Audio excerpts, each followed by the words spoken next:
नमस्कार, स्वागत है आपका देवभूमि लाइव में। मैं हूं आपके साथ संगीता यदुवंशी। बुलेटिन की शुरुआत करते हैं, जहां पर 22वें राज्य स्थापना दिवस के अवसर पर उत्तराखंड विधानसभा परिसर में आयोजित किया गया कार्यक्रम और इस कार्यक्रम के दौरान तमाम अतिथिगण मौजूद रहे। विधानसभा अध्यक्ष प्रेमचंद अग्रवाल ने उत्तराखंड आंदोलन के शहीदों के चित्रों पर माल्यार्पण कर अपने श्रद्धा सुमन अर्पित किए। इस अवसर पर विधानसभा अध्यक्ष ने समाज में अपना विशेष योगदान देने वाले 21 समाज सेवियों को भी सम्मानित किया। कार्यक्रम के दौरान उत्तराखंड आंदोलन के शहीदों को उपस्थित लोगों द्वारा अपनी भावभीनी श्रद्धांजलि अर्पित की गई। इसके साथ ही इस दौरान विधानसभा अध्यक्ष ने सभी को उत्तराखंड राज्य के विकास में महत्वपूर्ण योगदान देने के लिए संकल्प भी दिलवाया। इस अवसर पर विधानसभा अध्यक्ष ने समाज सेवियों को गैरसैंण विधानसभा भवन का प्रतीक फोटो और गंगाजलि भेंट कर सम्मानित किया। 22वें राज्य स्थापना दिवस पर कार्यक्रम का आयोजन किया गया और इस दौरान विशेष योगदान देने वाले 21 समाज सेवियों को सम्मानित भी किया गया है। 22वें राज्य स्थापना दिवस पर यह कार्यक्रम आयोजित किया गया था और इस दौरान तमाम अतिथिगण मौजूद रहे थे। विधानसभा परिसर में इस कार्यक्रम को आयोजित किया गया था और यहाँ पर इस कार्यक्रम में प्रेमचंद अग्रवाल मौजूद रहे, जिन्होंने माल्यार्पण कर श्रद्धांजलि दी है और इसके साथ ही समाज सेवियों को सम्मानित भी किया है। विशेष योगदान के लिए 21 समाज सेवियों को इस दौरान सम्मानित किया गया है। तो 22वें राज्य स्थापना दिवस पर विधानसभा में इस कार्यक्रम का आयोजन किया गया।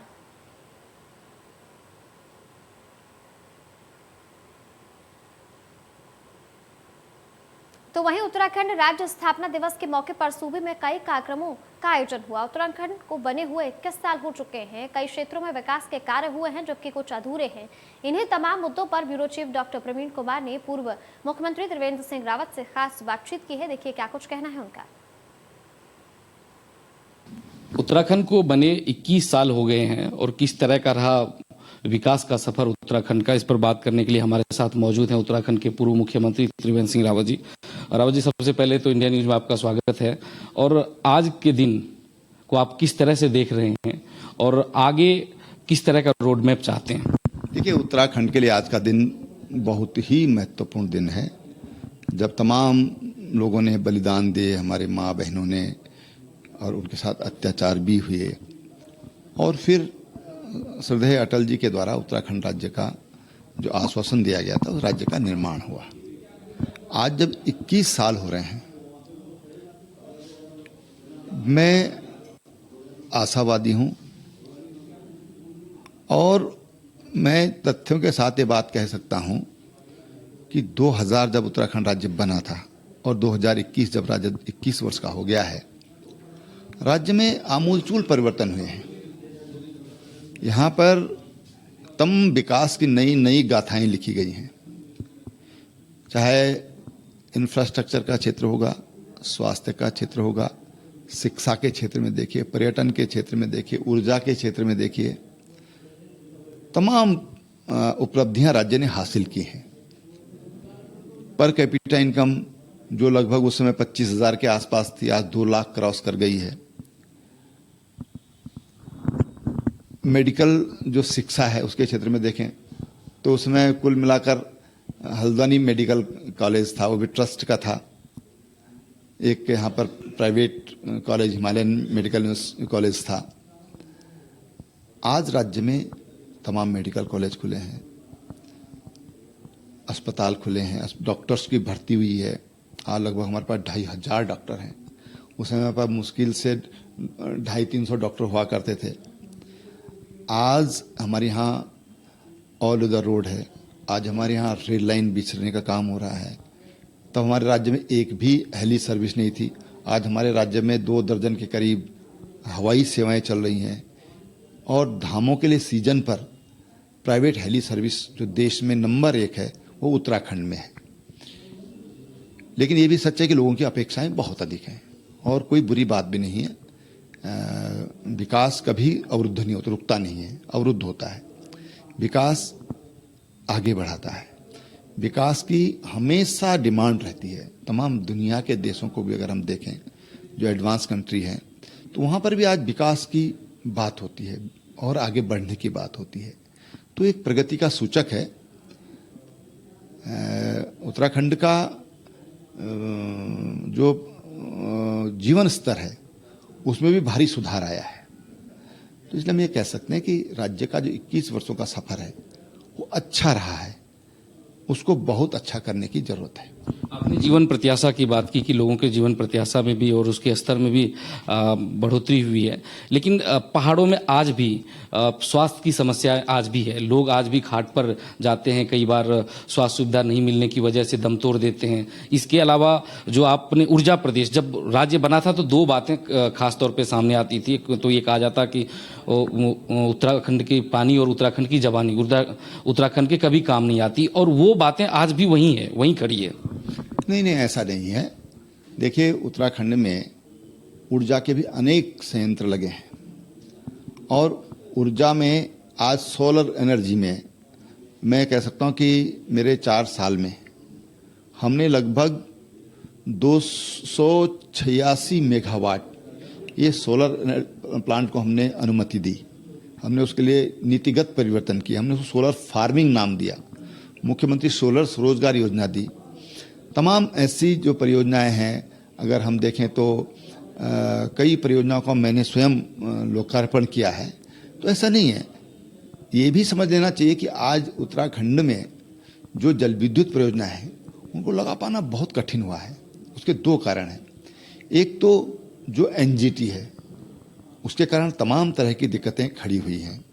दूसरा, आज सोलर एनर्जी इतनी सस्ती हमको मिल रही है, तो ये भी लगता है कि भाई हमको सोलर एनर्जी को ही इस्तेमाल करना चाहिए, और सोलर एनर्जी जो है वो कभी समाप्त होने वाली नहीं है, वो बढ़ने वाली है।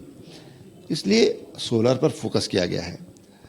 मैं समझता हूँ कि जहाँ तक जवानी की बात है, तो आज रोजगार भी अगर हम तुलना करें 2000 और 2000 से पहले की और 2021 की, तो आप ये पाएंगे कि रोजगार भी काफी हद तक दिए गए हैं। स्वरोजगार, देखिए, रोजगार की एक लिमिट है। मैंने हमेशा कहा, जब मैं मुख्यमंत्री था तब भी, जब मैं पहले विरोध में था, विपक्ष में था तब भी, और आज जब मैं विधायक हूं, मुख्यमंत्री के बाद आज मैं मुख्यमंत्री नहीं हूं, एक विधायक के नाते मैं आज भी ये कह सकता हूं, अपने युवाओं से कह सकता हूं कि भाई नौकरी के चक्कर में ना पड़े, हम रोजगार की तलाश करें, स्वरोजगार की तलाश करें।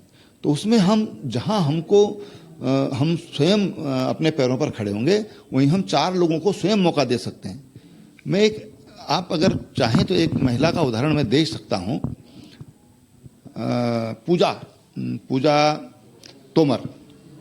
पूजा तोमर आज से 3 साल पहले अपने घर में और एक छोटी सी संस्था के माध्यम से लोकल जो हमारे खाद्यान्न है उनकी पैकिंग करती थी, मोमबत्ती से गला करके तब पैकिंग करती थी, प्लास्टिक पैकिंग करती थी।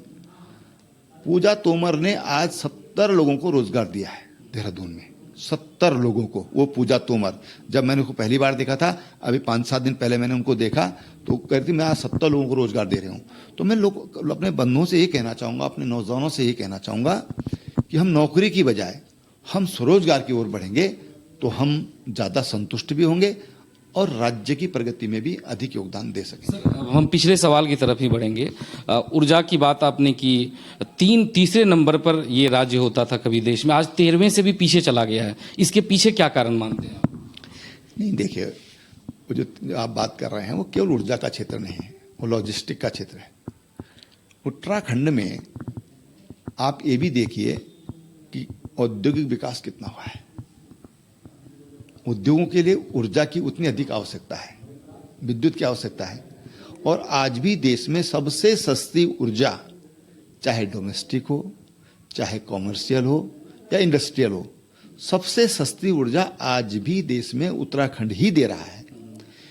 इसका मतलब ये नहीं है कि ऊर्जा की हमारे यहाँ संभावनाएं नहीं है, संभावनाएं हैं, मैंने कहा, लेकिन सब जानते हैं कि हमारा 40,000 करोड़ का इन्वेस्टमेंट और केवल इसलिए रुक गया कि एनजीटी की वजह से पूरा जो भागीरथी वैली में जो प्रोजेक्ट लगने थे वो आज आधे अधूरे पड़े हुए हैं। ये भी सही है कि ऊर्जा विभाग में काफी घपले घोटाले हुए, उनकी फाइलें बहुत मोटी है और उस पर कोई किसी ने हाथ नहीं डाला और उसकी वजह से उसकी फाइल मोटी होती जा रही है। देखिए, ये चीजें हुई हैं, ये चीजें होती हैं, लेकिन इसका मतलब ये नहीं है कि उसके कारण हमारा ऊर्जा का भंडार खत्म हो गया या हम ऊर्जा उत्पादन में हम नहीं कर पा रहे हैं। ऊर्जा उत्पादन नहीं कर पा रहे हैं उसका कारण केवल और केवल जो आज जो ये इको सेंसिटिव जोन्स हमारे, वो बहुत बड़ा कारण है। हमारे यहाँ 13 जनपद हैं और 14 नेशनल पार्क हैं। किसी भी राज्य में, देश में ऐसा नहीं है। बड़े बड़े राज्यों में ऐसी स्थिति नहीं है। छोटा सा प्रदेश, छोटा सा आबादी, देश का 100वां भाग से भी छोटा प्रदेश, और वहाँ पर 14 अगर इको सेंसिटिव जोन होंगे, नेशनल पार्क होंगे, तो वहाँ पर बाधाएं आना स्वाभाविक रूप से है। अच्छा सर, आपको मैंने मुख्यमंत्री से पहले भी सुना, आज भी मैं आपसे बात कर रहा हूं। उस वक्त आप आबकारी को लेकर बेहद ही मुखर थे। आप कहते थे कि शराब, जब मैं मुख्यमंत्री बनूंगा तो शराबबंदी करूंगा। जब लेकिन मुख्यमंत्री बने तो फिर प्रोत्साहन मिला। कई बार बातें फिर शराब को लेकर आप पर चर्चाएं भी हुई। मैंने कभी ये नहीं कहा कि मैं मुख्यमंत्री बनूंगा शराब बंद करूंगा। हतोत्साहित करने की बात आपने की। हतोत्साहित करने की बात हमने की थी, हम आज भी हतोत्साहित करते हैं। लेकिन जहां पर भी शराब बंद हुई, बिहार में क्या हो रहा है आज? कितने लोग जहरीली शराब से मर रहे हैं? हरियाणा में क्या हुआ था? इसलिए हमको व्यवहारिक धरातल पर राजनीति करनी होगी, व्यवहारिक धरातल पर नीतियां बनानी पड़ेंगी। खाली प्रतिबंध से कुछ नहीं हुआ ये कि बिहार का जो तमाम जो व्यापार था, पर्यटन व्यापार था, आज वो रांची शिफ्ट हो गया, वो बनारस शिफ्ट हो गया। क्यों हो गया भाई? हरियाणा को पुनः क्यों खोलनी पड़ी? हरियाणा की महिलाएं सड़कों पर आई कि आप यहाँ पर जो नशाबंदी इसको हटाइए। हरियाणा की महिलाएं सड़कों पर आई। इसलिए हमको जो भी निर्णय लेना है, सरकारों को जो भी निर्णय लेना है, वो व्यवहारिक धरातल पर लेना चाहिए। अच्छा सर, देवस्थानम बोर्ड को लेकर तमाम बातें हो रही है। आप आज भी उसी मत पर खड़े हैं, और जो एक कमेटी बनाई गई थी उन्होंने रिपोर्ट दे दी है, उसको लेकर आप क्या कहेंगे? देखो भाई, देवस्थानम बोर्ड पर केवल कुछ पंडों का अधिकार नहीं है। ये देवस्थान दुनिया के 125 करोड़ हिंदुओं के हैं। उनकी भावनाओं का सम्मान होना चाहिए, उनके लिए व्यवस्थाएं बननी चाहिए। तमाम जो कुछ लोग इसको अपनी बपौती समझ लेते हैं, वो बपौती किसी की नहीं है। हम केवल व्यवस्थापक हैं। वहां पर जो हमारा पंडा समाज है, जो पुरोहित समाज, जो ब्राह्मण समाज है, एक पंडा समाज है, एक पुरोहित समाज है, जो ब्राह्मण है, उनका वो उसके संरक्षक हैं भगवान के दरबार में। मालिक उसका भगवान है, मालिक उसका भगवान है। और इसलिए ये चीजें समझनी चाहिए। और देवस्थानम बोर्ड जन भावनाओं के अनुकूल बना है। जन भावनाओं का सम्मान किया गया है देवस्थानम बोर्ड को बनाते समय, और भविष्य की जो जरूरतें हैं उसके लिए बनाया गया है, ट्रांसपेरेंसी के लिए बनाया गया है। एकदम देखो, देवस्थान हमारे ऐसे होने चाहिए जिनमें बोलते हैं क्रिस्टल क्लियर पिक्चर होनी चाहिए, आर पार दिखना चाहिए। इसलिए देवस्थानम बोर्ड बनाए गए। प्रधानमंत्री जी आए, उन्होंने बोला कि अगला दशक जो है वो उत्तराखंड का है। आप किस तरह से देखते हैं भविष्य को? किस तरह से देखते हैं? किस दिशा में काम करने की जरूरत है? प्रधानमंत्री जी ने के कहने पर मैं टिप्पणी नहीं करूंगा। उनके उसके पीछे, क्योंकि वो उन्होंने उसको पूरी व्याख्याएं नहीं की हैं, इसलिए उनके उसके पीछे क्या फीलिंग, वो सामने आएंगी चीजें। प्रधानमंत्री का उसके पीछे विजन क्या है वो सामने आएगा। लेकिन ये सच है कि उत्तराखंड में पर्यटन की अपार संभावना है, अपार संभावना है। आज सरकार को, आने वाली सरकारों को उत्तरांचल में पर्यटन पर अगर फोकस करेंगे, और पर्यटन के अनेक आयाम हैं, खाली धार्मिक पर्यटन नहीं, पर्यटन के जो और आयाम हैं उन पर अगर हम फोकस करेंगे तो मैं समझता हूं कि उत्तराखंड में हम ज़्यादा लोगों को रोजगार दे सकते हैं, उत्तराखंड को हम जल्दी आगे बढ़ा सकते हैं। तो ये थे हमारे साथ त्रिवेंद्र सिंह रावत जी, जो बता रहे थे कि पर्यटन के क्षेत्र पर काम करने की जरूरत है ताकि राज्य के लोगों को बेहतर रोजगार मिल सके। अपने कैमरा सहयोगी सौरभ के साथ प्रवीण कुमार, इंडिया न्यूज। तो फिलहाल के लिए देवभूमि लाइव पे इतना ही, लेकिन प्रदेश से जुड़ी तमाम बड़ी खबरों के लिए बने रहिए हमारे साथ, देखते रहिए इंडिया न्यूज उत्तर प्रदेश उत्तराखंड।